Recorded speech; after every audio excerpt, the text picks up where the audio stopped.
Dear students, yesterday we have studied about tangential acceleration and centripetal acceleration. Now I am going to tell you what is the total acceleration acting on the body moving in any circular path. So the net acceleration or the total acceleration acting on the body, basically acceleration have two parts. So total acceleration acting on the body moving in any circular path, moving in any circular path, it is centripetal acceleration plus tangential acceleration. You know what is centripetal acceleration? Centripetal acceleration वो acceleration है, centripetal acceleration total acceleration का वो component है जो कि velocity के perpendicular होता है, और टेंजेंशियल एक्सेलरेशन का वो कंपोनेंट है जो वेलोसिटी के अलोंग या उसके अपोजिट होता है. तो नेट एक्सेलरेशन की अगर मैं बात करूं तो वो होगा AC vector plus AT vector. Net acceleration आप जानते हैं dv/dt होता है, तो dv/dt हो गया आपका AC vector plus AT vector. और साथ ही साथ मैं आपको बता दूं कि AC जो है वो केवल वेलोसिटी की डायरेक्शन चेंज कर सकता है और AT जो है वो वेलोसिटी का मैग्नीट्यूड चेंज कर सकता है. ये मैं आपको रिवाइज करा दूं. और एक दूसरी बात देखने लायक ये है कि there is always an angle between AC and AT of 90 degree. AC और AT के बीच का जो एंगल होगा वो हमेशा 90 डिग्री होगा. सो मैं यहां पे लिख सकता हूं कि angle between AC and AT is π/2 और 90 डिग्री. तो नेट एक्सेलरेशन जो आएगा उसका जो मैग्नीट्यूड होगा वो होगा AC square plus AT square हमेशा. क्योंकि आप देख सकते हैं एक अगर वेलोसिटी के अलोंग या अपोजिट लगता है, मान लीजिए वेलोसिटी यहाँ है तो AC भी यहीं पे लगेगा और AT इसके परपेंडिकुलर लगेगा. तो AC और AT के बीच में सदैव एंगल हमेशा एंगल 90 डिग्री का होगा, और किसी दो वेक्टर के बीच में एंगल अगर 90 डिग्री का होता है तो उसका रिजल्टेंट a√a² प्लस b² से हम लोग निकाल सकते हैं. दूसरी बात देखते हैं हम, अगर in uniform circular motion what is the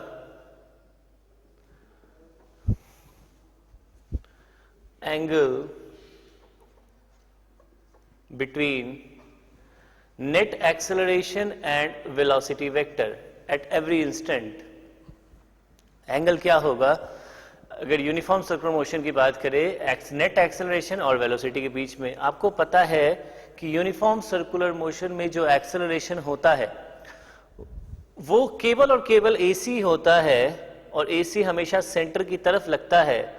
तो ये सेंट्रीपिटल एक्सेलरेशन हो गया, और वेलोसिटी हमेशा टेंजेंट के अलोंग होती है.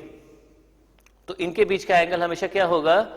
90 डिग्री होगा. तो यहां मैं साफ लिख सकता हूं UCM में किसी भी इंस्टेंट पे अगर हम वेलोसिटी और सेंट्रीपिटल एक्सेलरेशन के बीच का एंगल देखें तो वो हमेशा 90 डिग्री ही होता है.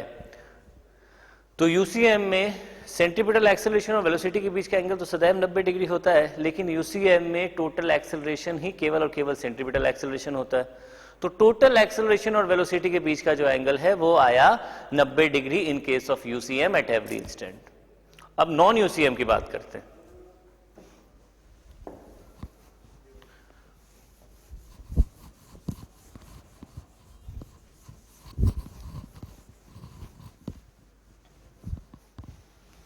नॉन यूनिफॉर्म सर्कुलर मोशन की अगर हम बात करें,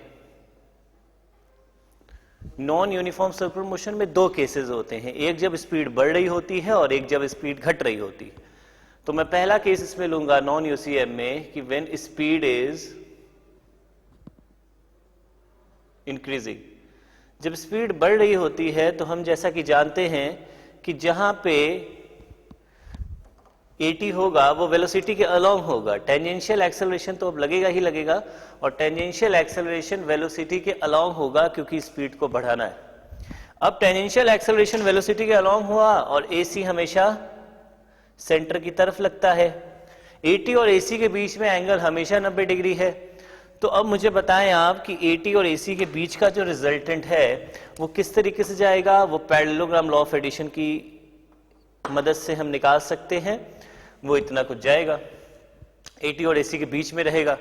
अब AT और AC के बीच में रहेगा और AT जो है वो वेलोसिटी के अलोंग है, तो मैं यहाँ पे नेट एक्सेलरेशन और वेलोसिटी का एक अलग से डायग्राम बना देता हूं। ये हो गया नेट एक्सेलरेशन और ये हो गया वेलोसिटी।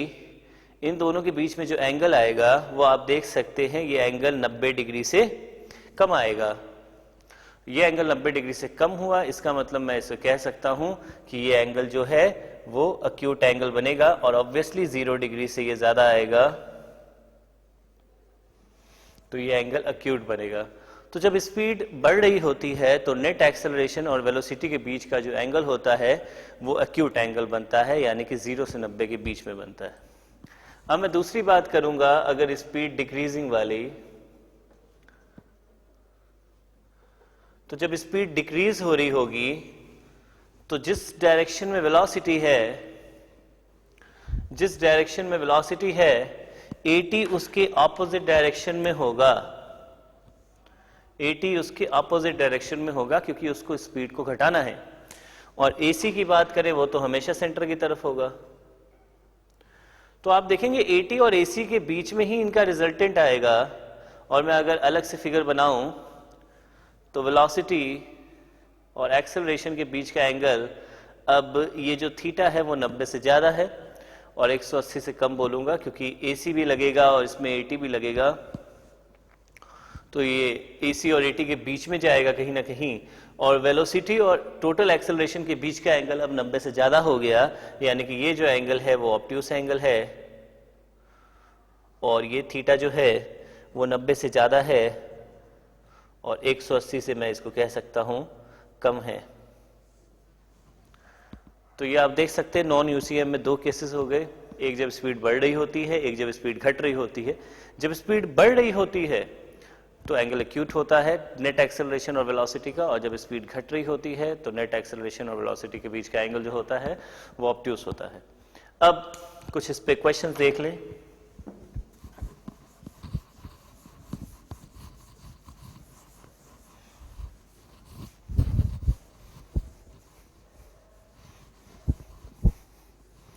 कुछ इस पे क्वेश्चन देखें अगर हम, तो देखें, सपोज करें body starts moving in a circular motion. Body starts moving in a circular motion of radius 4 meter with angular acceleration,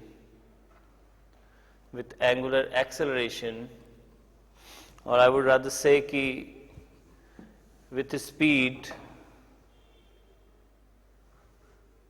varying with time,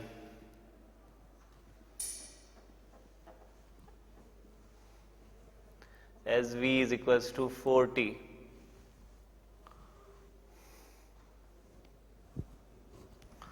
Now, what will be the value of total acceleration at time t is equals to 2 seconds? At time t is equals to 2 seconds, and also find the time. Just take out one more question in this. Also find the time when net acceleration makes an angle of 45 degree with the instantaneous velocity vector. When instantaneous acceleration makes an angle of 45 degree with the instantaneous velocity vector. तो question ये है कि एक body start करती है circular motion में जिसकी speed जो है यहाँ v स्पीड है, जिसकी स्पीड है वो समय के साथ बढ़ती रहती है, स्पीड है 40, ऐसे बढ़ती रहती है उसकी स्पीड। जब उसकी स्पीड बढ़ेगी तो मैं यहाँ पे कह सकता हूँ कि 80 तो लगेगा ही, टेंजेंशियल एक्सेलरेशन तो होगा ही, स्पीड बढ़ेगी तो अब अगर सर्कुलर मोशन में है, body starts moving in a circular motion, अगर सर्कुलर मोशन में है तो सेंट्रीपिटल एक्सेलरेशन भी लगेगा, दोनों चीजें लगेंगी, सेंट्रीपिटल एक्सेलरेशन भी लगेगा और आपका एक्सेलरेशन, टेंजेंशियल एक्सेलरेशन भी लगेगा। तो पहला वाला जो क्वेश्चन इसने कह रहा है कि what will be the value of acceleration at t equals to 2 second, वो निकालने के लिए आप देखें, वो निकालने के लिए देखें आप, बॉडी जो मूव कर रही है v इज इक्वल्स टू 40 से कर रही है और रेडियस इसका 4 मीटर है। तो कहता है कि what is the value of acceleration at t equals to 2 second. तो एक्सेलरेशन के दो कंपोनेंट्स होंगे, एक्सेलरेशन के दो कंपोनेंट्स होंगे, एक होगा AT और एक होगा AC। AT जैसा कि हम जानते हैं ये होगा dv upon dt, rate of change of speed. तो AT अगर dv अपॉन dt है तो मैं यहां लिख सकता हूं this is d upon dt 40। So basically AT जो आया वो आया 4 metre per second square, this is AT। और अगर यूं ही मैं AC की बात करूं, जो ये AT आया है 4 मीटर पर सेकेंड स्क्वायर, इसके बारे में लिख सकता हूं मैं, ये चाहे t बराबर 1 पे देखें, 2 पे देखें, 5 पे देखें, 10 पे देखें, ये कांस्टेंट है, ये कांस्टेंट है। इसके बाद अगर मैं बात करूं AT बराबर, AT is dv by dt। Now अगर मैं बात करूं AC की, तो AC होता है v at any instant square upon radius of curvature or radius of circle in this case. So velocity at t equals to 2 second अगर हम देखें तो velocity at t equals to 2 second is nothing, it is 8 meter per second. So what is AC now? It is 8 square upon radius, radius is 4 meter, so it is 64 upon 4, it is 16 meter per second square. Now we have both the component of acceleration. यहाँ पे एक बात बहुत ध्यान करने वाली है, ध्यान देने वाली है कि जो AC है वो vt स्क्वायर अपॉन r है, v स्क्वायर बाई r है, और स्पीड जो है वो हर मोमेंट पे बढ़ रही है, तो AC भी हर मोमेंट पे बढ़ेगा लेकिन AT हर मोमेंट पे नहीं बढ़ेगा। तो अब सिचुएशन ये हो जाती है यहाँ से कि आपके पास दोनों कंपोनेंट है AT और AC, तो what is the net acceleration? Net acceleration क्या होगा? नेट एक्सेलरेशन के बारे में मैंने आपको वैसे ही बताया है कि जो नेट एक्सेलरेशन होगा वो होगा सर्कुलर मोशन के केस में AT square plus AC square. So what is AT square here? It is 4 square 16 plus 16 square, it is 256, so it is 272 metre per second square root. So जो net acceleration आएगा t equals to 2 second पे वो इतने के करीब आएगा, root under 272 metre per second square. अब इसके दूसरे केस पे चलते हैं हम। दूसरा केस क्या कह रहा है कि also find the time when acceleration makes an angle of 45 degree with instantaneous velocity vector. तो दूसरे केस को समझने के लिए थोड़ा सा फिगर देखते हैं हम लोग। आई एम रेजिंग दिस,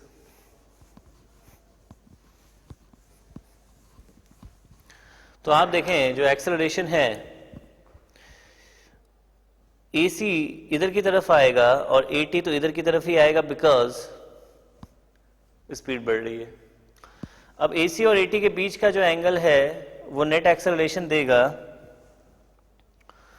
और नेट एक्सेलरेशन देगा और वो कह रहा है कि वेलोसिटी के साथ 45 डिग्री एंगल बनाए। इसका मतलब अगर नेट एक्सेलरेशन वेलोसिटी के साथ 45 डिग्री एंगल बना रहा है तो टेंजेंशियल एक्सेलरेशन के साथ भी 45 डिग्री एंगल ही बना रहा है, और सेंट्रीपिटल एक्सेलरेशन के साथ भी 45 डिग्री एंगल ही बना रहा है। यहाँ पे मैं कह सकता हूँ कि ये एक्सेलरेशन है, ये AC है, ये AT है, और ये 45 डिग्री एंगल बना रहे हैं। अगर रिजल्टेंट 45 डिग्री एंगल यानी कि रिजल्टेंट दोनों एक्सेलरेशन के बीच में है, इसका मतलब ये दोनों वैल्यूज जो होंगी उनका मैग्नीट्यूड सेम होगा।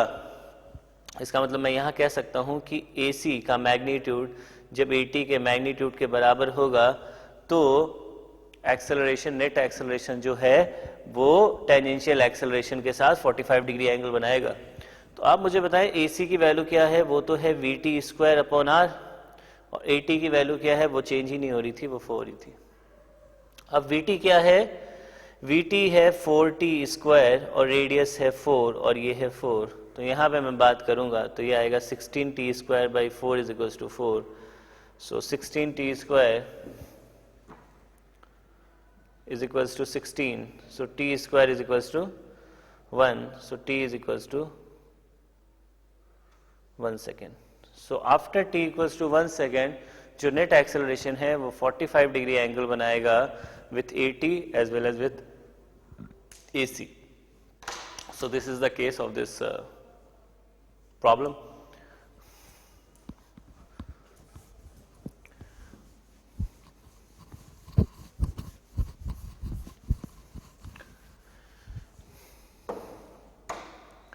Check out some useful scalar relation in circular motion. I'm talking about the scalar relations. जैसा कि हम जानते हैं कि rate of change of speed जो होता है वो tangential acceleration होता है। Rate of change of speed tangential acceleration होता है, और rate of change of distance जो होता है वो speed होती है। और मैं इसको ये भी कह सकता हूं कि ये टेंजेंशियल एक्सेलरेशन होता है, और v dv by ds। यहां पे मैं आपको बता दूं कि ये सारे जो हैं ये स्केलर रिलेशन हैं, ये स्केलर क्वांटिटीज है। जैसे कि जो v है ये स्पीड है, इसी तरीके से at जो है वो मैग्नीट्यूड ऑफ टेंजेंशियल एक्सेलरेशन है,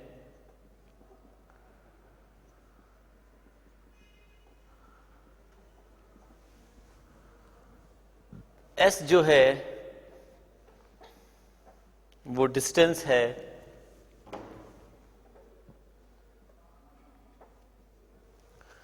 और T जो है वो टाइम। मैं यहाँ पे AT को मैग्नीट्यूड ऑफ टेंजेंशियल एक्सेलरेशन या टेंजेंशियल एक्सेलरेशन भी कह सकता हूँ, क्योंकि अगर स्पीड बढ़ेगी तो ये पॉजिटिव का साइन यहाँ पे रखना है, और अगर स्पीड घटेगी तो यहाँ नेगेटिव आप कर सकते हैं। तो खुद ही बता देगा कि AT वेलोसिटी के साथ में है या उसके अपोजिट है। तो स्केलर रिलेशन इस तरीके से आपको यूज भी होगा। तो मैं यहाँ पे एक चीज और लिख सकता हूँ कि अगर AT कांस्टेंट है तो वो सारे रिलेशन आप यूज कर सकते हो। जैसा कि आप जानते हो v बराबर u plus AT, S is equals to UT plus half AT square, half ATT square, v square minus u square is equals to 2 of AT into S, and S is equals to v plus u by 2 into T।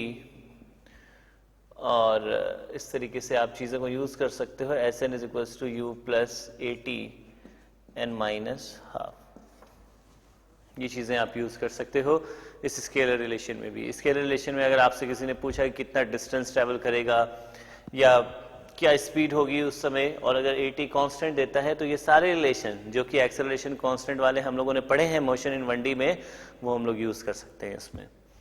तो इस पे questions देख लेते हैं।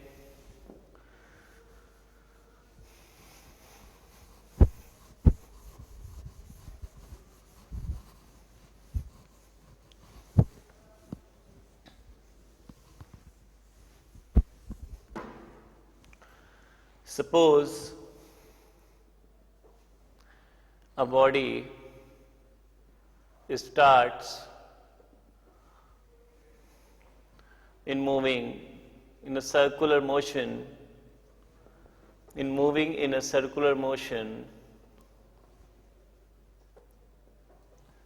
of angular acceleration of,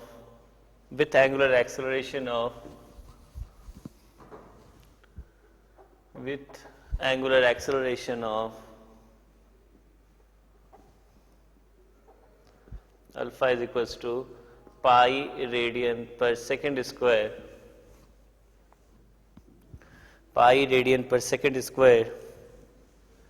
then find the net acceleration at t equals to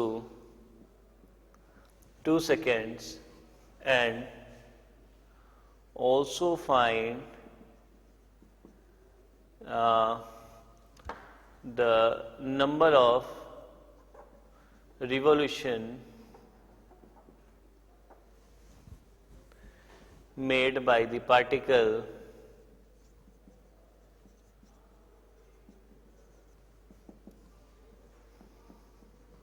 in 2 seconds. So alpha is pi radian per second square and time is 2 seconds, and find the net acceleration at t equals to 2 seconds. Radius given is 1 meter, and also find the number of revolution made by the particle in 2 seconds. आपको बताना है कि कितना revolution, कितने circulation body कर लेगा 2 second में, और 2 सेकंड पर इसका नेट एक्सेलरेशन, इस बॉडी में नेट एक्सेलरेशन कितना होगा. तो यहाँ पे इसको समझने के लिए हम सॉल्यूशन देखें अगर, तो सॉल्यूशन में हम साफ कह सकते हैं या देख सकते हैं, हमने पढ़ रखा है कि सर्कुलर मोशन में AT अल्फा आर के बराबर होता है. सर्कुलर मोशन में जो टेंजेंशियल एक्सेलरेशन है वो अल्फा आर के बराबर होता है. तो AT जो आएगा यहाँ पे वो पाई इंटू 1, यानी कि यूं कह सकते हैं कि पाई मीटर पर सेकंड स्क्वायर होगा. AT पाई मीटर पर सेकंड स्क्वायर हो गया, और स्पीड जो है वो 0 से स्टार्ट हुई है, बिकॉज बॉडी स्टार्ट किया है अपना मोशन. तो स्पीड 0 से स्टार्ट हुई है, तो आफ्टर 2 सेकेंड अगर मुझे स्पीड पता लगानी है, जैसा कि आप देख सकते हैं कि AT जो है वो कांस्टेंट है, तो V is equals to u plus AT into t. ये फॉर्मूला लग सकता है यहाँ पे, और V बराबर मैं यहाँ लिखूंगा 0 plus AT pi into T, and time is 2 seconds. So what is the speed after 2 seconds? It is 2 pi meter per second. Velocity जो आई है, speed जो आई है 2 सेकंड के बाद, वो 2 pi meter per second आई है. तो यहां से साफ मैं कह सकता हूं कि एक्सेलरेशन जो सेंट्रीपिटल होगा वो तो v स्क्वायर बाई आर होगा, और v कितना है 2 pi square by R. So it is 4 pi square metre per second square. This is AC. तो नेट एक्सेलरेशन की बात करेंगे तो नेट एक्सेलरेशन जो आएगा वो आएगा AT square plus AC square. And what is AC?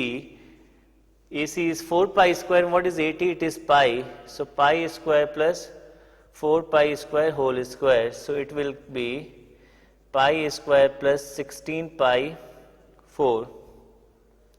So I am taking pi square common, so it is pi 1 plus 16 pi square will be our answer. So acceleration, net acceleration at t equals to 2 seconds is this much. हमने क्या किया है, tangential acceleration निकालने के लिए इसका एक formula use किया है जो कि है अल्फा इंटू आर. अल्फा दिया हुआ था pi radian per second, so pi into 1 it is pi metre per second square.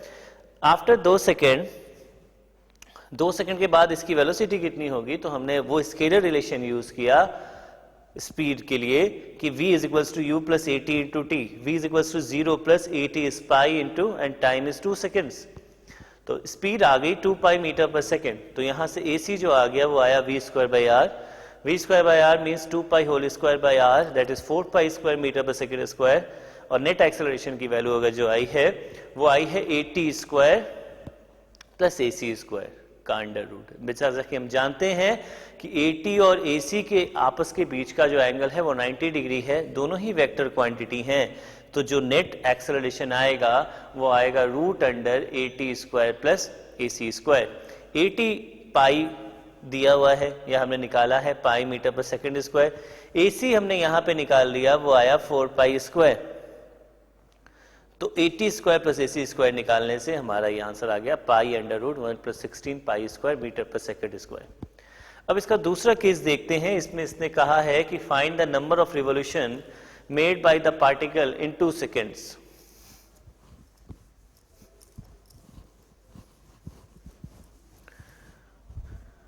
So number of revolution made by the particle in 2 seconds, इसको हम कई मेथड से कर सकते हैं. पहले तो मैं वो यूज करता हूं जो मैंने अभी अभी आपको बताया है, स्केलर रिलेशन वाला. तो आप जैसे कि जानते हैं कि S बराबर V plus you by 2 into t हो सकता है। तो s बराबर what is speed after 2 seconds, जैसे कि हमने निकाला था अभी, आपको याद हो स्पीड आफ्टर 2 सेकेंड जो हमने निकाला था वो निकाला था 2 पाई। आपको याद हो अगर v बराबर u प्लस at की वैल्यू जो थी वो पाई थी इंटू 2, तो स्पीड जो हमने निकाली थी वो 2 पाई निकाली थी, तो ये हो गया 2 pi plus 0 upon 2 into 2। S की जो वैल्यू आई वो 2 पाई आई, यानी कि डिस्टेंस 2 पाई मीटर चलता है। डिस्टेंस 2 पाई मीटर चलता है तो रिवॉल्यूशन कितना होगा? मैं आपको एक चीज बता दूं कि एक रिवॉल्यूशन में body 2 pi r distance cover करती है, लेकिन क्वेश्चन में आर 1 मीटर दिया हुआ है। तो 1 रिवॉल्यूशन कितना हो गया? 1 रिवॉल्यूशन हो गया 2 पाई मीटर, और इसने डिस्टेंस भी 2 सेकंड में 2 पाई मीटर ही चला है। इसका मतलब साफ है कि नंबर ऑफ रिवॉल्यूशन कितने हो गए इसके? 1। नंबर ऑफ रिवॉल्यूशन निकालने के लिए आप क्या करोगे? s अपॉन 2 पाई आर, और ये आया है हमारा 1 इस फॉर्मूले से। हालांकि ये फॉर्मूला बिल्कुल वैसा ही है जैसा हमने शुरू में पढ़ा था। शुरू में हमने पढ़ा था theta is equals to omega plus omega naught by 2 into t. Omega naught 0 है, और ओमेगा की अगर हम बात करें तो ओमेगा v अपॉन आर होता है। तो v उस इंस्टेंट पे कितना आया था? 2 पाई। तो v अगर 2 पाई आया था तो v अपॉन आर, आर की वैल्यू 1 है, plus 0 upon 2 into T, T is 2। तो थीटा जो आया है यहां से वो आया है 2 पाई बाई 2 इंटू 2, यानी कि थीटा आया 2 पाई रेडियन। 2 पाई रेडियन का मतलब हो गया 1 रिवॉल्यूशन। तो 2 सेकंड में बॉडी एक बार रिवॉल्व करेगी कंप्लीटली। तो अगर आपसे पूछा गया है कि during t equals to 2 second body ने कितने नंबर ऑफ रिवॉल्यूशन किए, तो नंबर ऑफ रिवॉल्यूशन इसका आएगा 1। तो आप दोनों मेथड समझ गए होंगे। आप दोनों में से कोई सा भी मेथड यूज कर सकते हैं। याद रखिएगा कि ये स्केलर रिलेशन है। यहाँ पे स्केलर क्वांटिटीज आएंगी, जैसे कि डिस्टेंस आएगा, स्पीड्स आएगी एंड टाइम। तो अब हम आगे देखते हैं, और आगे जो नेक्स्ट सेक्शन होगा इसका सारी चीजें कवर होती हुई AC, eighty, speeds, angular position, angular displacement, सभी कुछ कवर होता हुआ हम लोग बिल्कुल kinematics of circular motion and कर चुके हैं। लेकिन इसमें एक और चीज हम पढ़ सकते हैं जो कि है रेडियस ऑफ कर्वेचर।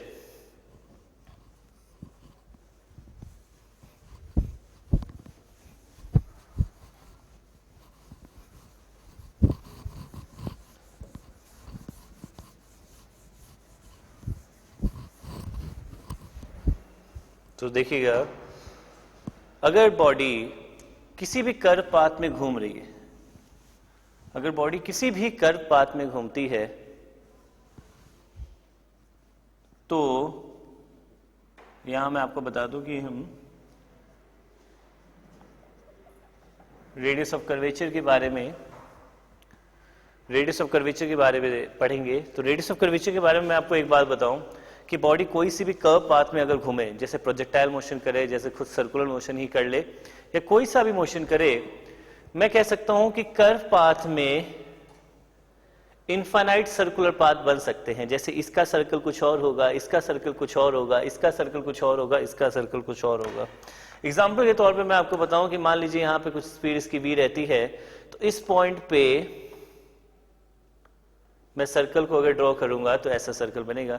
ये आर्क, ये वाला जो पॉइंट है, ये जो इनफाइनेटेसिमल स्मॉल आर्क है, वो किसी ना किसी सर्कल का जरूर पार्ट होगा।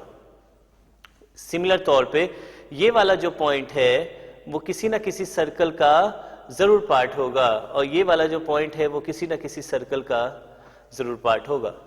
इसी तरीके से मैं नीचे वाली बात भी कर सकता हूं, ये जो स्मॉल है ये भी किसी ना किसी सर्कल का पार्ट जरूर होगा। तो इसका मतलब जो भी बॉडी किसी भी कर्व पाथ में घूम रही है वो infinite number of circular path से होकर गुजर रही है, ऐसा हम कह सकते हैं। तो हर पॉइंट का जो सर्कल होगा वो सेम भी हो सकता है। सर्कुलर मोशन में हर पॉइंट का सर्कल सेम होता है, और किसी दूसरे कर्व पाथ में हर पॉइंट का जो सर्कल है वो अलग अलग भी हो सकता है। तो radius of curvature at any point is defined as the radius of the circle at that point. मतलब ये वाले पॉइंट का, ये वाला पॉइंट जिस सर्कल का पार्ट होगा, ये वाला पॉइंट जिस सर्कल का पार्ट होगा, उस सर्कल का जो रेडियस होगा वो रेडियस ऑफ कर्वेचर उस पॉइंट का कहलाएगा. रेडियस ऑफ कर्वेचर निकालना बेहद ही आसान है. जैसे कि आपने पढ़ा था एक बार, centripetal acceleration is v square upon r. r मैंने उस समय आपको बताया था कि r जो है वो रेडियस ऑफ कर्वेचर है. तो मैं यहाँ पे रेडियस ऑफ कर्वेचर की बात कर सकता हूँ, वो हो जाएगा v square upon ac. ac के बारे में भी मैंने आपको बताया था कि ac वो कंपोनेंट ऑफ एक्सेलरेशन है, वो कंपोनेंट ऑफ एक्सेलरेशन है जो कि perpendicular to the velocity vector है. वो कंपोनेंट ऑफ एक्सेलरेशन है जो कि perpendicular to the velocity vector है. तो मैं यहां पे लिख सकता हूं v square upon a perpendicular, और ये हो जाएगा r. तो यहां पे जो r आपको मिलेगा वो मिलेगा radius of curvature. So what is the radius of curvature? Radius of curvature is the radius of that circle. Radius of curvature at a point is the radius of that circle of which this point is a part of. ये point जिस circle का part होगा उस instant पे, उस circle का जो radius होगा वो रेडियस ऑफ कर्वेचर कहलाएगा. और रेडियस ऑफ कर्वेचर को निकालने के लिए हम सेंट्रीपिटल एक्सेलरेशन के फॉर्मूले की मदद लेंगे, और AC बराबर आएगा v square by r. r बराबर हो गया v square by a perpendicular, v हो जाएगी total speed.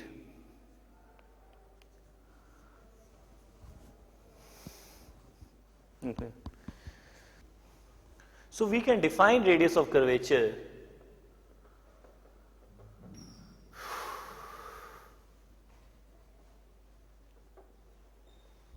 it is the radius of circular arc at the point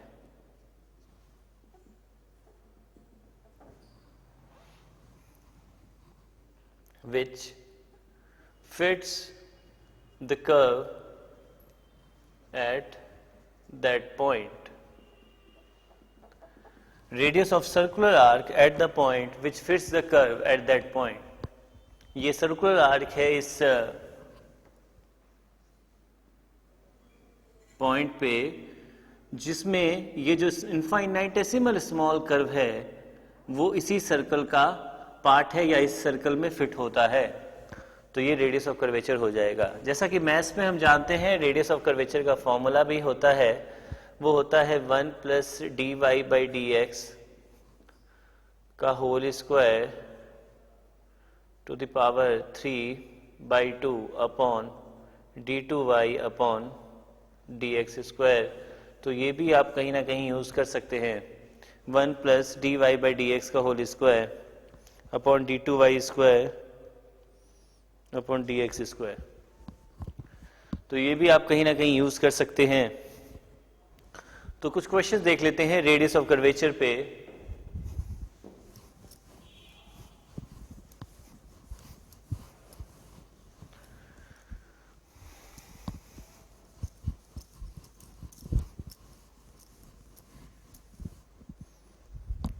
suppose करें ये प्रोजेक्टाइल मोशन है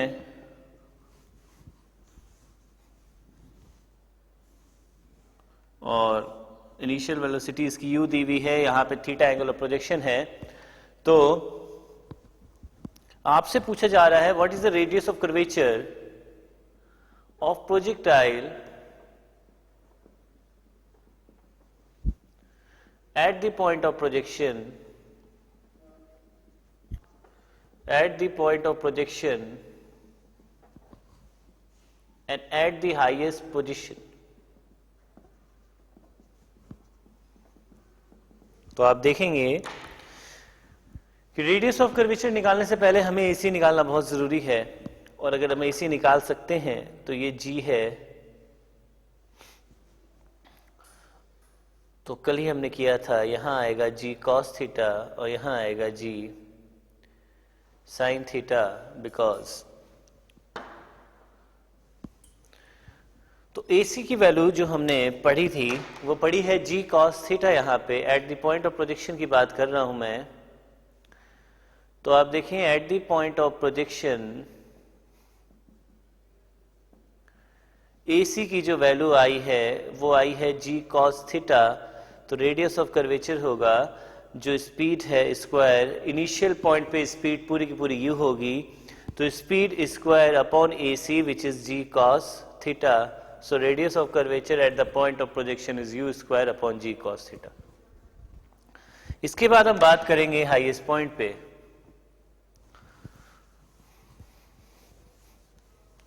एट द हाईएस्ट पॉइंट की अगर हम बात करें, एट द हाईएस्ट पॉइंट तो हमें पता है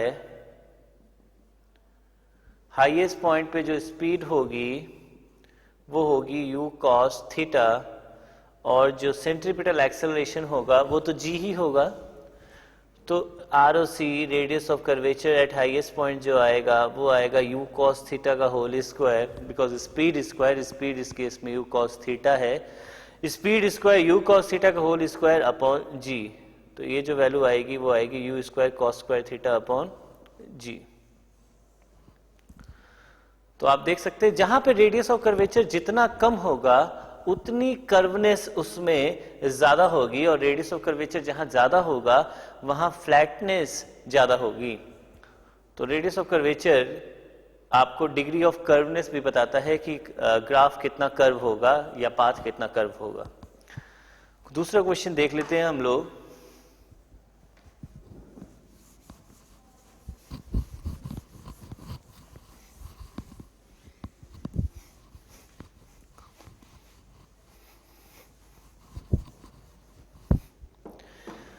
सपोज करें बॉडी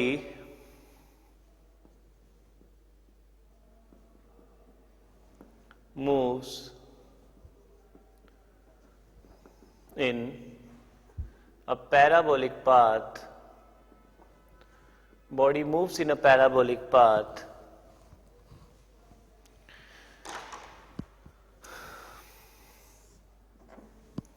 सपोज करें body moves in a parabolic path, an equation is given as y is equals to 4x square.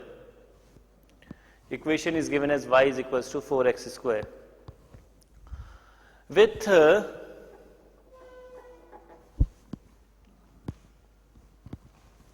constant speed v, with constant speed v, तो आपसे पूछा जा रहा है find the radius of curvature of the path of the particle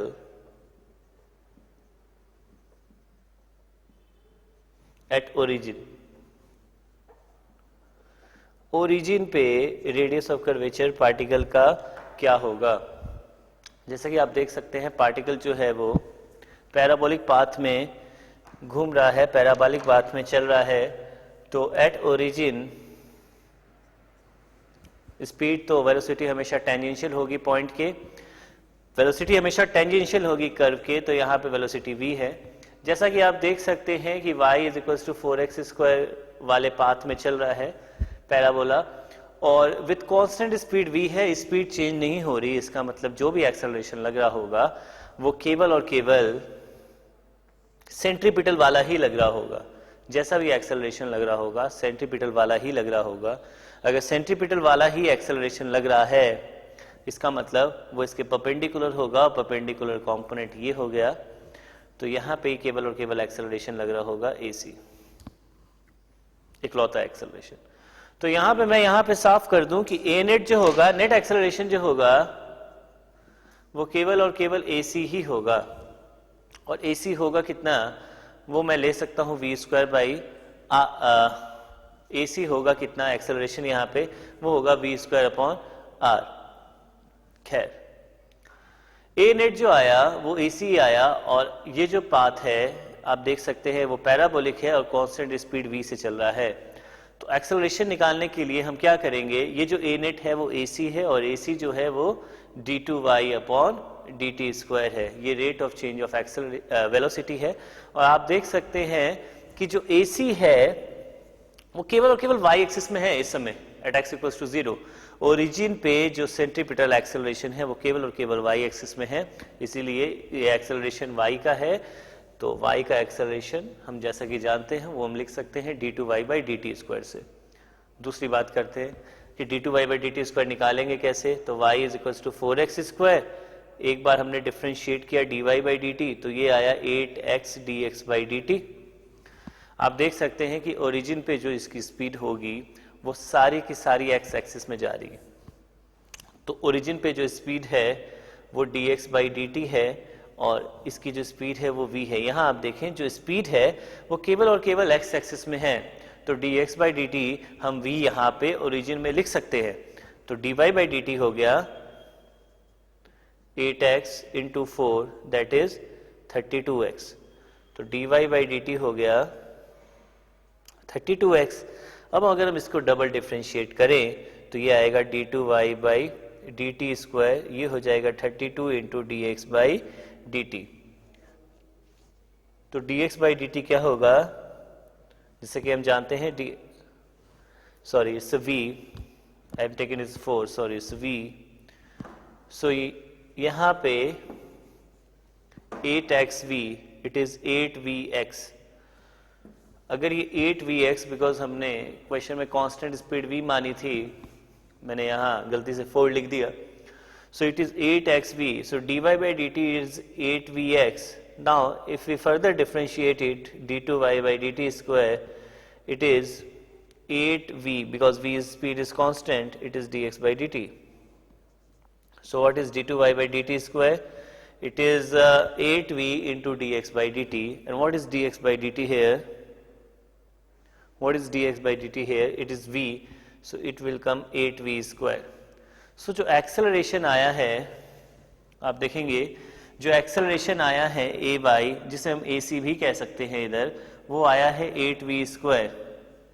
तो radius of curvature जो होगा वो होता है v स्क्वायर बाई ए सी, और आप देख सकते हैं जो ए सी आया है वो आया है 8v स्क्वायर, तो रेडियस ऑफ कर्वेचर जो आएगा 1/8। यूनिट्स जो भी हैं, जो भी जिस यूनिट्स में दी हो हमने मीटर मान ली यहाँ पे, तो आप देखोगे कि रेडियस ऑफ कर्वेचर जो आया है वो 1/8 मीटर आया है।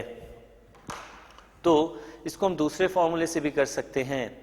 तो आपने देखा कि y बराबर 4x स्क्वायर है, तो इसका एक कर्व बनाया हमने पैराबोला, और x बराबर 0 यानी कि ओरिजिन पे देखा हमने, ओरिजिन पे देखा तो इसकी टेंजेंट बिल्कुल x एक्सिस में जा रही है। टेंजेंट x एक्सिस में जाने का मतलब ये हो गया कि जो भी इसकी स्पीड है वो पूरी की पूरी x एक्सिस में होगी। तो इस इंस्टेंट पे यानी कि ओरिजिन पे dx बाई dt की वैल्यू जो होगी वो v होगी। dx बाई dt की वैल्यू यहाँ पे v होगी, और वेलोसिटी के हमेशा परपेंडिकुलर, ये पार्टिकल जो है वो y प्लेन में ट्रैवल कर रहा है, तो वेलोसिटी के हमेशा परपेंडिकुलर सेंट्रीपिटल एक्सेलरेशन होता है। तो सेंट्रीपिटल एक्सेलरेशन पूरा का पूरा y में होगा। अगर सेंट्रीपिटल एक्सेलरेशन पूरा का पूरा y में है तो ay बराबर d2y बाई dt स्क्वायर भी होता है। इस d2y बाई dt स्क्वायर को पता करने के लिए हमने इस इक्वेशन को 2 बार डिफरेंशिएट किया, और d2y बाई dt स्क्वायर की जो वैल्यू निकल के आई वो आई 8v स्क्वायर। जैसा कि हम जानते हैं कि रेडियस ऑफ कर्वेचर होता है v square by a perpendicular, a perpendicular निकल के आया है 8v स्क्वायर, तो ये 1/8 मीटर आंसर आएगा इसमें। एक दूसरा फॉर्मूला भी होता है जो कि मैथ्स का फॉर्मूला है रेडियस ऑफ कर्वेचर का, जिसको मैंने अभी बताया है, वो है 1 plus dy by dx whole square 3/2 d2y by dx square. जिस जगह पे पूछा है उस जगह पे हम लोग dy बाई dx या d2y बाई dx स्क्वायर निकालने की कोशिश करेंगे। तो मैं आपको बताऊं, dy बाई dx जो पूछा है, पहले तो मैं देखूं यहाँ पे y is equals to 4x square, so dy by dx is basically 8x, and at x equals to 0 dy by dx is absolutely 0। जब आप x को 0 पुट करोगे तो dy by dx 0 आएगा। इसी बात पे अगर हम d2y by dx स्क्वायर यहाँ से करें तो d2y by dx स्क्वायर जो आ रहा है वो 8 आ रहा है। अब हमें कुछ नहीं करना, हमें यहाँ पे वैल्यू रख देनी है। जब हम वैल्यू यहाँ पे रखेंगे, जब हम वैल्यूज यहाँ पे रखेंगे तो आप देखेंगे R O C radius of curvature जो आया वो आया 1 plus d y by d x जो कि 0 था upon d two y by d x square जो कि 8 था। तो रेडियस ऑफ कर्वेचर जो आया है वो आया है 1 upon 8 metre. So this is the answer जो हमने उस मेथड से भी निकाला है और इस मेथड से भी निकाला है। अगर आपको ये फॉर्मूला याद रहता है तो आप ये फॉर्मूला भी यूज कर सकते हैं, जिससे रेडियस ऑफ कर्वेचर किसी भी पॉइंट पे, यहाँ तो ओरिजिन से पूछा है, आपको किसी भी पॉइंट पे पूछे, आपको x बराबर 2 पे पूछे, x बराबर 3 पे पूछे, तो रेडियस ऑफ कर्वेचर आप निकाल सकते हैं। याद रखिएगा जब भी कोई बॉडी कांस्टेंट स्पीड से मूव कर रही होती है किसी कर्व पाथ में, तो एक्सेलरेशन हमेशा हर इंस्टेंट पे उसकी वेलोसिटी के डायरेक्शन के परपेंडिकुलर ही लगता है, केवल सेंट्रीपिटल एक्सेलरेशन ही उस पे लगता है। तो ये प्रॉपर्टी भी हमने यहाँ पे यूज की थी पहले वाले मेथड में। इसके बाद हम थोड़ा सा आए, अब हम पढ़ेंगे dynamics of circular motion.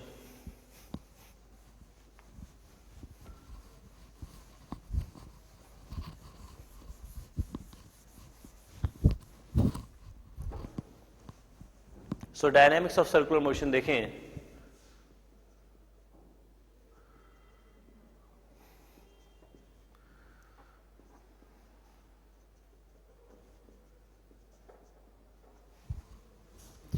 Dynamics of circular motion, इसमें आप देखें अगर कोई भी बॉडी सर्कुलर मोशन में चल रही होती है, कोई भी बॉडी सर्कुलर मोशन में चल रही होती है, तो उस पे दो तरीके के एक्सेलरेशन लगते हैं, एक तो सेंट्रीपिटल लगता है और एक एटी लगता है।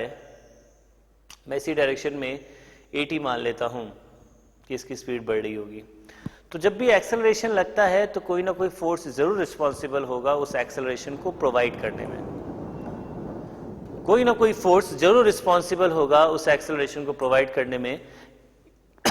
यहां पे सेंट्रीपिटल एक्सेलरेशन लग रहा है, तो सेंट्रीपिटल एक्सेलरेशन को प्रोवाइड करने वाला जो फोर्स होगा वो होगा सेंट्रीपिटल फोर्स, और टेंजेंशियल एक्सेलरेशन को प्रोवाइड करने वाला जो फोर्स कहेंगे हम वो कहेंगे टेंजेंशियल फोर्स। तो what is centripetal force here? Centripetal force is the force which is directed towards the center of the circle, which is radially involved. So centripetal force, it is a force which is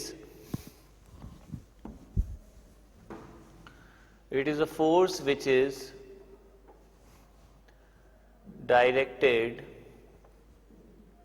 towards the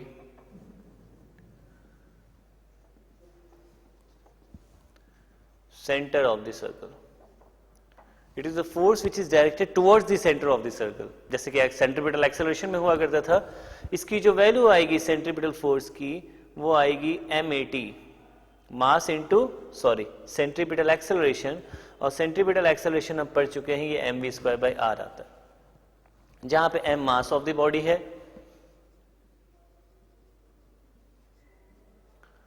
v speed of the body है उस instant पे, और r जो है वो radius of curvature है।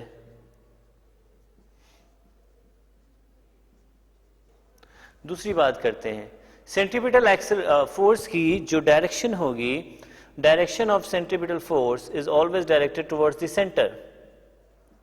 Direction of centripetal force is always directed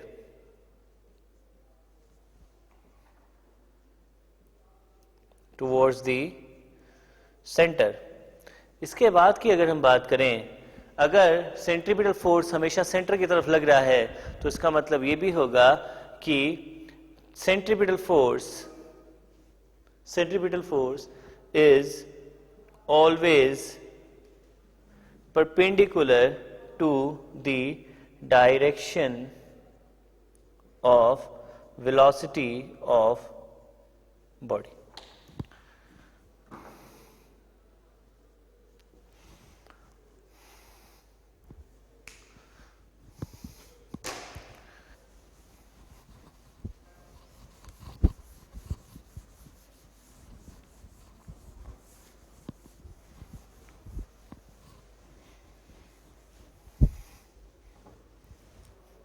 सो आप देखेंगे कि सेंट्रीपिटल फोर्स जो है वो हमेशा वेलोसिटी के परपेंडिकुलर है, so no power is delivered by the centripetal force.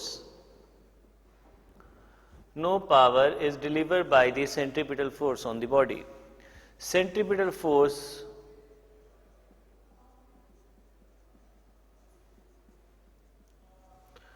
does not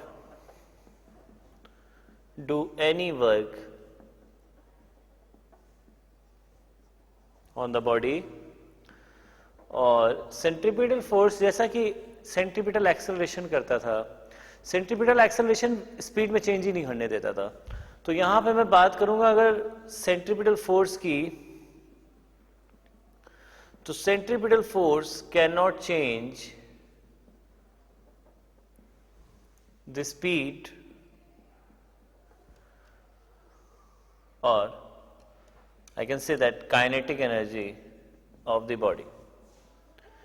अब मोस्ट इंपॉर्टेंट बात इसमें यह है कि सेंट्रीपिटल फोर्स जब भी कोई बॉडी सर्कल में या सर्कुलर पाथ में मूव करे तो ऐसा नहीं है कि आप एक अलग से सेंट्रीपिटल फोर्स लगा देंगे। यहाँ पे सेंट्रीपिटल फोर्स कुछ अलग से नहीं लगता। Centripetal force is actually centripetal force is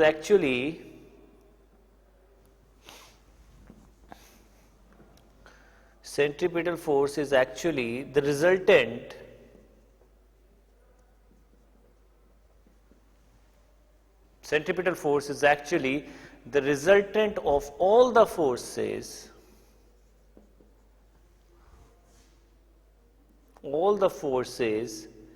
acting on the body towards the center. So basically centripetal force क्या है? सारे फोर्सेस का रिजल्टेंट वाला जो कंपोनेंट होगा सेंटर की तरफ, वही सेंट्रीपिटल फोर्स है। सारे फोर्सेस का रिजल्टेंट फोर्स का जो कंपोनेंट होगा सेंटर की तरफ, वो आपका सेंट्रीपिटल फोर्स है। Is the resultant of all the forces acting on the body towards the centre. Towards the centre जो रिजल्टेंट फोर्स लग रहा है वही आपका सेंट्रीपिटल फोर्स है। ये कोई अलग से फोर्स आपको लगाना नहीं है, फ्री बॉडी डायग्राम बनानी है। बॉडी की जितने भी फोर्सेस लग रहे हैं उन सभी फोर्सेस का रिजल्टेंट लेना है और रिजल्टेंट का जो कंपोनेंट सेंटर की तरफ होगा वही सेंट्रीपिटल फोर्स होगा। मैं आपको बताऊं, चाहे यूसीएम हो, वेदर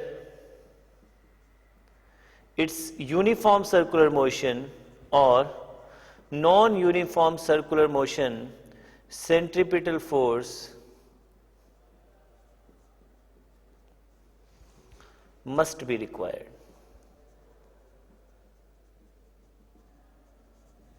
सेंट्रीपिटल फोर्स तो चाहिए ही चाहिए। तो सेंट्रीपिटल फोर्स चाहे यूसीएम हो, यूनिफॉर्म सर्कुलर मोशन हो, चाहे नॉन यूनिफॉर्म सर्कुलर मोशन हो, सेंट्रीपिटल फोर्स चाहिए चाहिए। यानी कि हर फोर्सेस का रिजल्टेंट का कुछ ना कुछ कंपोनेंट सर्कुलर मोशन में सेंटर की तरफ जरूर आएगा और वो जो रिजल्टेंट कंपोनेंट होगा सेंटर की तरफ वही आपका सेंट्रीपिटल फोर्स होगा। इसको अलग से लगाना आपको नहीं है। आपको मैं यहां लिख दूं,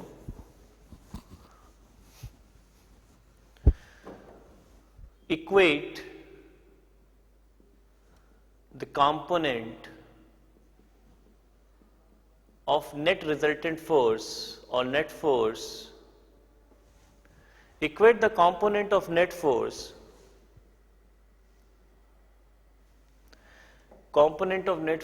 along the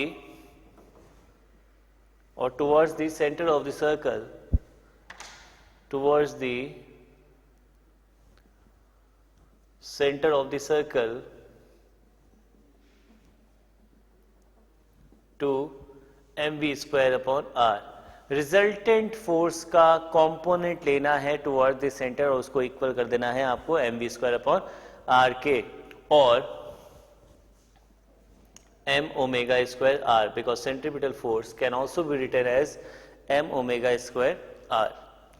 तो ये आपको मैं बता दूं कि नेट फोर्स निकालना है, नेट फोर्स का कंपोनेंट लेना है सेंटर की तरफ और उसको इक्वल कर देना है आपको mv स्क्वायर बाय r या m ओमेगा स्क्वायर r के। तो ये थी कहानी सेंट्रीपिटल फोर्स की। इसके बाद हम पढ़ते हैं tangential force.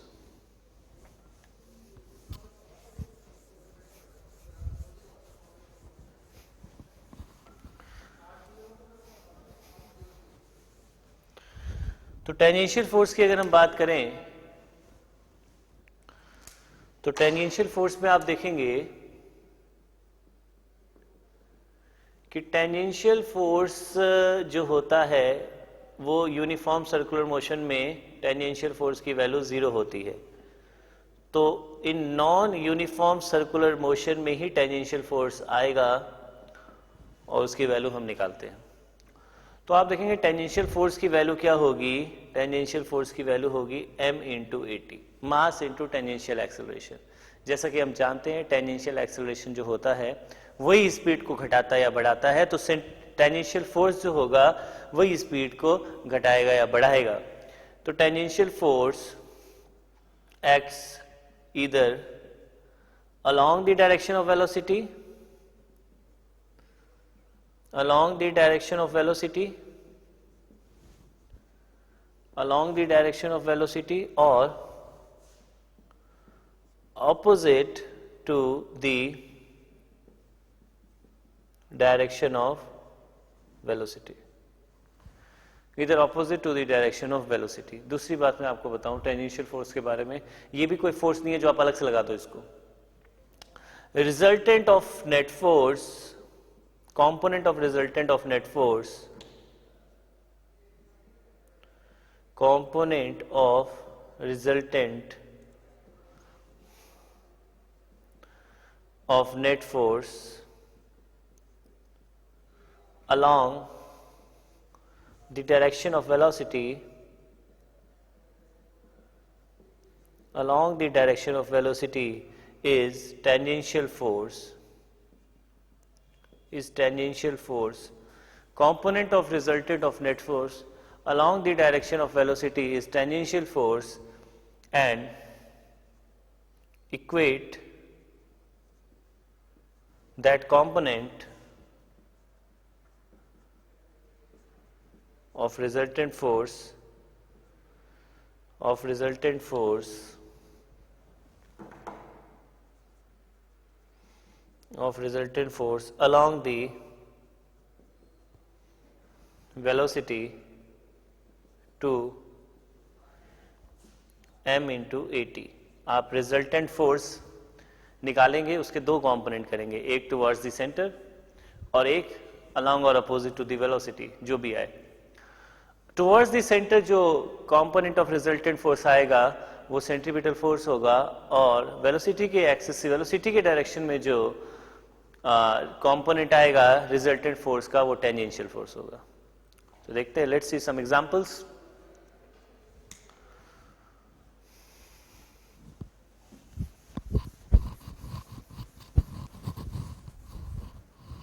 Let's see some examples.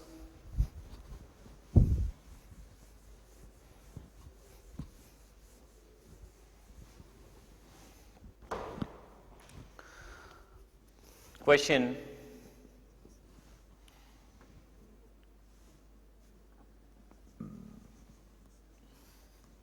there is small body placed over here, and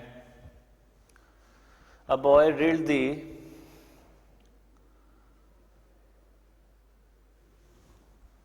or you can say a body, this body is in circular motion with angular speed omega and string length है L।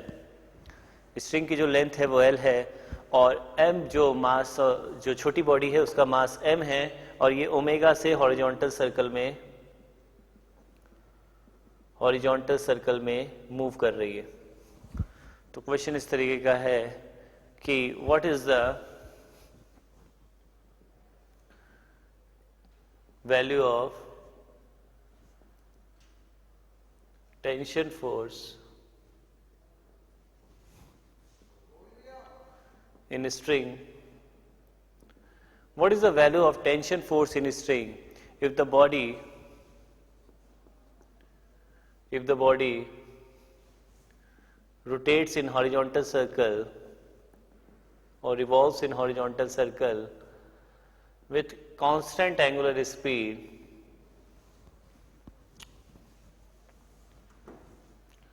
horizontal circle with constant angular speed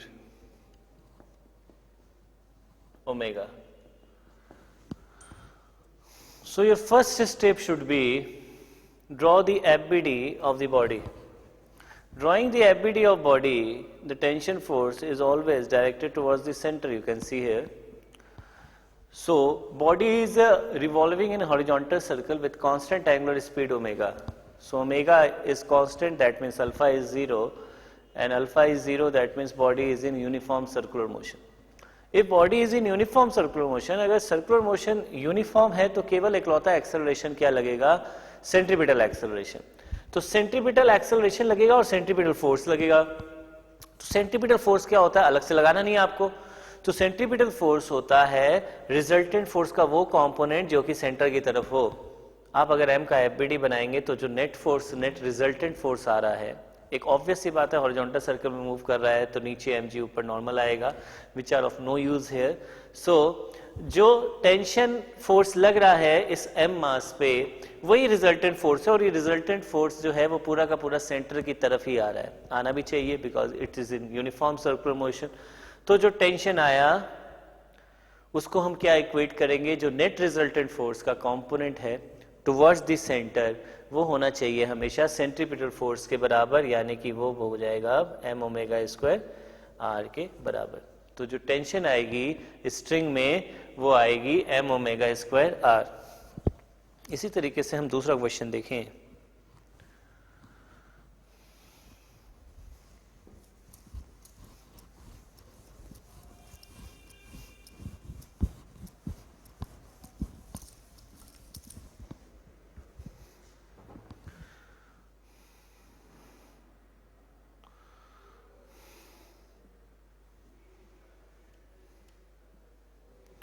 ये length L1 है, ये length L2 है, और string यहाँ पे fix है, और ये हॉरिजॉन्टल सर्कल में ओमेगा से रोटेट करा रहे हैं इसको, ऐसे एक्सिस आप देख रहे हो.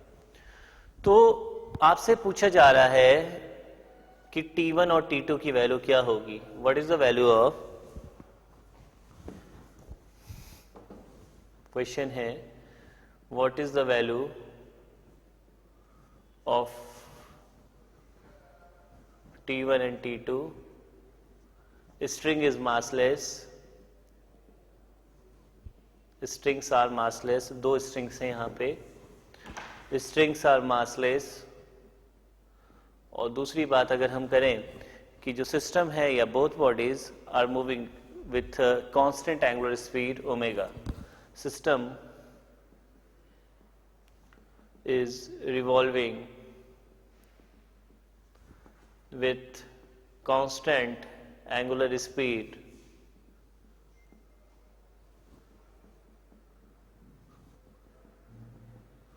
omega. constant angular speed omega से ये दोनों ही बॉडी, दोनों ही स्मॉल बॉडीज घूम रही हैं, दोनों का मास एम है. हम एफबीडी बनाएंगे इस आउटर वाले एम मास का. तो आउटर वाले एम मास का अगर मैं एफबीडी बनाता हूं तो इस पे केवल और केवल एक टेंशन लगेगी T2. और आप देखोगे ये जो एम मास है वो हॉरिजॉन्टल सर्कल में ऐसे घूम रहा होगा, तो जो रेडियस होगी इस एम मास की वो होगी L1 प्लस L2. और जैसा कि टेक्निक है कि net resultant force acting on any body towards the centre of that circular motion is equal to centripetal force. तो यहाँ पे आप देख सकते हैं सेंटर की तरफ जो लगने वाला रिजल्टेंट फोर्स है वो T2 है आउटर वाली एम बॉडी के लिए. तो T2 बराबर होगा एम ओमेगा स्क्वायर, लेकिन जो रेडियस है वो L1 प्लस L2I है. इसी तरीके से हम इस वाली बॉडी का अगर हम एफबीडी बनाते हैं तो इस वाले बॉडी का जो एफबीडी होगा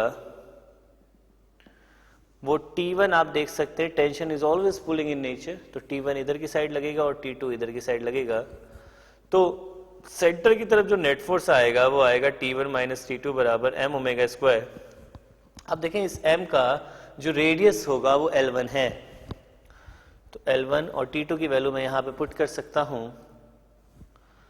तो T2 की वैल्यू जो आई है वो आई है m omega square L1 plus L2 is equals to m omega square L1. So T1 is basically m omega square L1 plus m omega square L1 plus m omega square L2.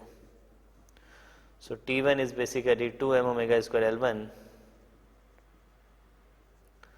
plus m omega square L2. This is T1 and this is T2. तो आप देख सकते हैं कि FBD आपको बनानी है और नेट रिजल्टेंट फोर्स जो सेंटर की तरफ होगा वो आपको इक्वेट करना है सेंट्रीपिटल फोर्स के बराबर और इधर भी आपको इक्वेट करना है सेंट्रीपिटल फोर्स के बराबर.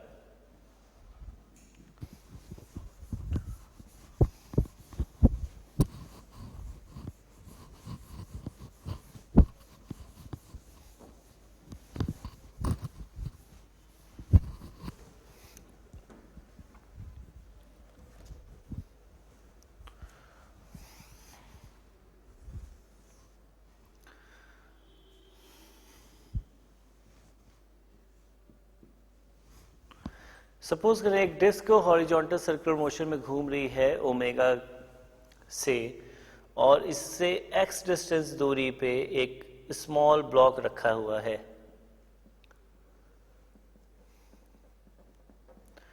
And it is not slipping, ये स्लिप नहीं कर रहा. तो सिचुएशन अब ये है कि इन दोनों के बीच का जो सरफेस है वो रफ है. इन दोनों के बीच का जो सरफेस है वो रफ है और इनका कोफिशिएंट ऑफ फ्रिक्शन जो है वो म्यू है. तो आपसे क्वेश्चन पूछा जा रहा है find the friction force acting on the block. Find the friction force acting on the block. मैं फिर से बता दूं कि डिस्क जो है वो ओमेगा एंगुलर स्पीड से कांस्टेंट एंगुलर स्पीड से सर्कुलर मोशन कर रही है या रोटेट कर रही है कांस्टेंट एंगुलर स्पीड से. उसके एक्सिस से उसके सेंटर से x दूरी पर एक स्मॉल ब्लॉक रखा है. स्मॉल ब्लॉक स्लिप नहीं कर रहा, it is not slipping. If small block is not slipping तो आपको बताना है कि स्मॉल ब्लॉक पे फ्रिक्शन फोर्स कितना लगेगा. तो आप इसका एफबीडी बनाएं. देखेंगे ऊपर नॉर्मल नीचे mg और फ्रिक्शन कहां पे लगेगा. As it is not slipping anywhere, as it is not slipping anywhere तो friction here is responsible to give it a centripetal force. Centre की तरफ जो फोर्स लगेगा जो इस ब्लॉक को इस डिस्क के साथ घुमाएगा. जब हम सेंट्रीफ्यूगल फोर्स करेंगे तो इसको हम सूडो से भी कर सकते हैं, लेकिन अभी आप देखिए कि जो ब्लॉक को डिस्क के साथ घुमाएगा उसी एंगुलर स्पीड ओमेगा से, ताकि इनके बीच रिलेटिव मोशन ना हो, तो वो केवल फ्रिक्शन करेगा यहाँ पे. तो फ्रिक्शन को अगर ब्लॉक को डिस्क के साथ घूमना है तो सेंट्रीपिटल फोर्स ब्लॉक को भी चाहिए. तो ब्लॉक को जो सेंट्रीपिटल फोर्स यहाँ प्रोवाइड करेगा तो वो होगा फ्रिक्शन. और फ्रिक्शन की वैल्यू मैं लिख सकता हूं यहाँ पे. फ्रिक्शन की वैल्यू जो होगी वो होगी, आप देख सकते हैं कि जो इसकी रेडियस है ब्लॉक की, सर्कुलर मोशन वाली रेडियस, वो x है. सो जो फ्रिक्शन की वैल्यू होगी वो होगी m omega square x. This is the answer. तो जो फ्रिक्शन की वैल्यू होगी वो होगी m ओमेगा स्क्वायर x. एक और क्वेश्चन देखते हैं इस पे.